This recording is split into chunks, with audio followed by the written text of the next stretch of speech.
Momento de reflexão, sempre um tema consolador à luz da doutrina espírita.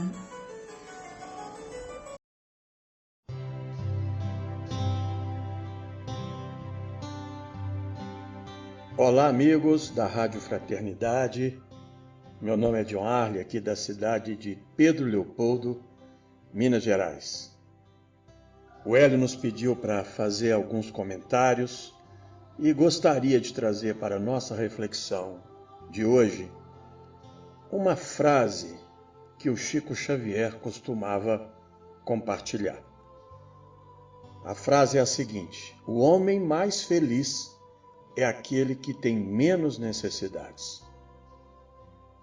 E para falar um pouco dessa frase, para a nossa reflexão de hoje, eu vou me apropriar do evangelista Lucas, no capítulo 10, em seus versículos 38 a 42. De acordo com o evangelista Lucas, Jesus, indo para Jerusalém, resolveu passar na cidade de Betânia, onde moravam os irmãos Marta, Maria e Lázaro. Parece que Jesus chegou no dia de faxina geral na residência.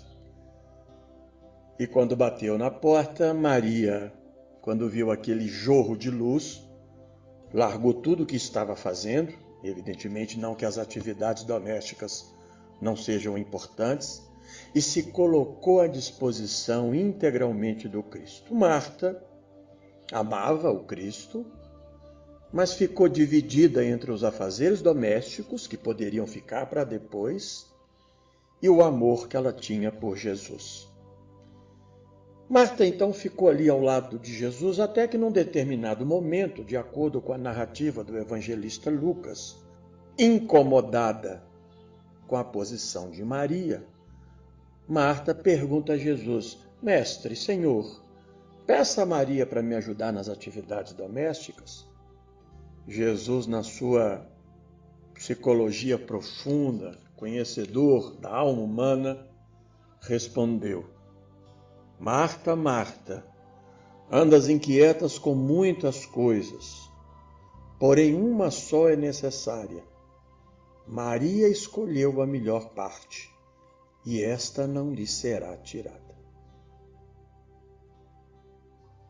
Associando essa reflexão do evangelista Lucas com a frase compartilhada por Chico Xavier, o homem mais feliz é aquele que tem menos necessidade. Significa dizer, na minha opinião, que sofremos pelo desnecessário. Eu trabalho com atendimento fraterno há mais de 30 anos.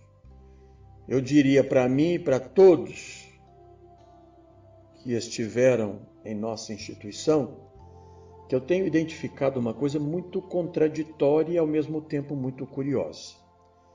Nós costumamos buscar a casa espírita para resolver um problema que no fundo, no íntimo, a gente não deseja solução.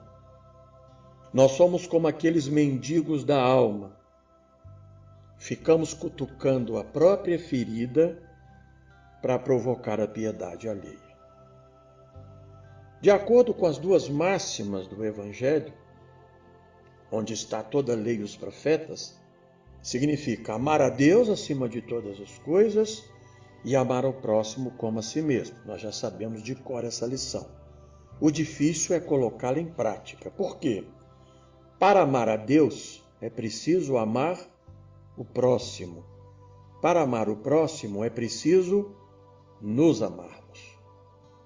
Tem uma psicanalista americana chamada Beth Miller, que ela também traz uma reflexão muito interessante para esses nossos comentários. Ela diz assim: a condição para amar é amar-se. Quem se ama não corre o risco de ser maltratado por ninguém. A condição para amar é amar-se. Quem se ama não corre o risco de ser maltratado por ninguém. E por que tanta infelicidade? E já repararam? Nós costumamos apontar o outro como a razão da nossa infelicidade. Olha a sabedoria do Evangelho: amar a Deus acima de todas as coisas. Porque o que é que nós temos feito em geral? Nós vivemos em função da expectativa ou do desejo que o outro tem sobre nós. E ao se referir ao amar ao próximo, nós gostaríamos que o outro fosse como nós gostaríamos que ele fosse. Tem uma frase que todo mundo já deve ter ouvido, mas também é um desafio vivenciá-la. Ninguém poderá nos fazer feliz ou infeliz com ou sem o nosso consentimento.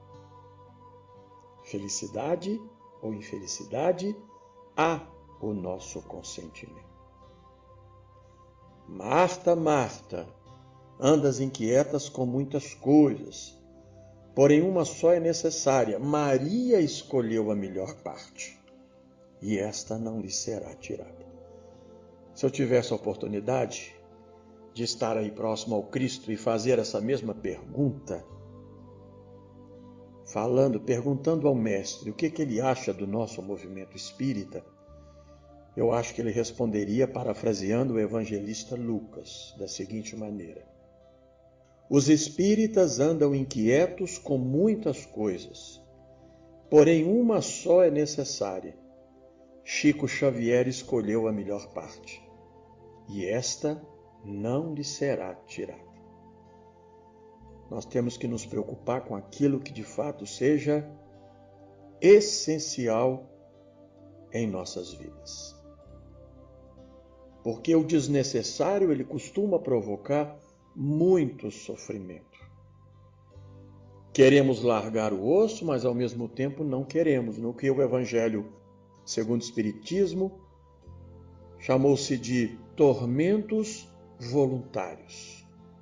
Não precisamos de sofrer em alguns aspectos, mas naquele sentido da autoflagelação, até pela consciência de culpa, pelas experiências equivocadas, num passado recente ou num passado remoto, a gente fica numa espécie de autoflagelação. Para amar a Deus é preciso amar o outro. Amar o outro como ele é, e não como nós gostaríamos que ele fosse. E para amar o outro é preciso nos amarmos com as nossas qualidades e com as nossas virtudes. O que nos consola é uma fala do Espírito de Verdade que diz: conhece-se o verdadeiro espírita pelo seu esforço em dominar ou domar as suas más inclinações. Isso é que nos conforta, porque somos todos complicadores, das nossas experiências. Mas o desejo de acertar, o desejo de fazer melhor, mesmo com as nossas limitações, é considerado como verdadeiro espírito. Chico Xavier, eu diria, sem nenhuma intenção de mitificar ou divinizar a sua figura humana, ele fez além do que havia sido programado e transformou-se nesse referencial como um verdadeiro apóstolo do amor e da caridade, um fiel servidor do Cristo. Talvez o maior legado deixado por Chico Xavier, quando me perguntam, eu não tenho dúvida em responder. Ele vivenciou a máxima do Evangelho de Jesus, do amai-vos uns aos outros, como Jesus nos amou, nos ama e nos amará sempre.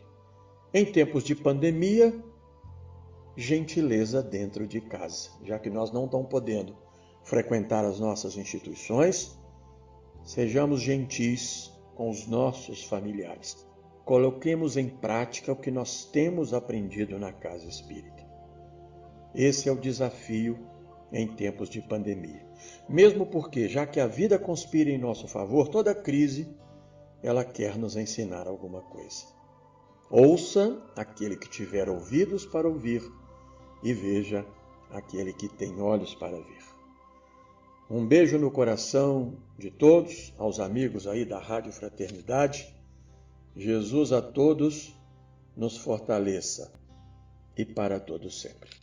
Beijo no coração.